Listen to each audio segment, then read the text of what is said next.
সারা বাংলাদেশের আন্দোলন হয়ে গেছে। সর্বস্তরের শিক্ষার্থীরা এই আন্দোলনে অংশগ্রহণ করুক, এটাই আমাদের প্রত্যাশা। সমস্ত আমাদের ভাইদের উপর অত্যাচার হচ্ছে, আমাদের ভাইদের উপরে, আমাদের বোনদের উপরে। ঢাকা বিশ্ববিদ্যালয় নির্মমভাবে অত্যাচার করা হয়েছে কালকে, জাহাঙ্গীরনগর বিশ্ববিদ্যালয় কালকে রাতের অগোচরে কিভাবে ভিসির কার্যালয় করা হয়েছে, কারেন্ট অফ করে দেওয়া হয়েছে। আমরা সর্বস্তরের সারা দেশের প্রত্যেকটা শিক্ষার্থী, প্রত্যেকটা প্রতিষ্ঠানের শিক্ষার্থী এই কোটা আন্দোলনে অংশগ্রহণ করুক। কোটা প্রথা নিপাত যাক, মেধাবীরা মুক্তি পাক।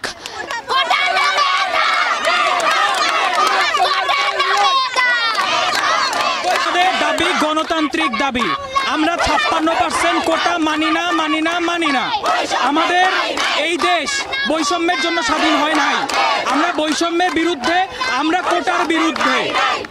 আমরা স্টুডেন্টদের গণতান্ত্রিক অধিকারে আমরা আজকে উপস্থিত হয়েছি কেন?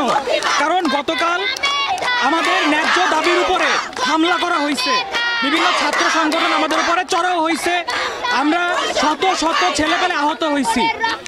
এর প্রতিবাদ স্বরূপ আমরা চুপ থাকতে পারি নাই, আমাদের রাস্তায় নেমে আসতে হয়েছে।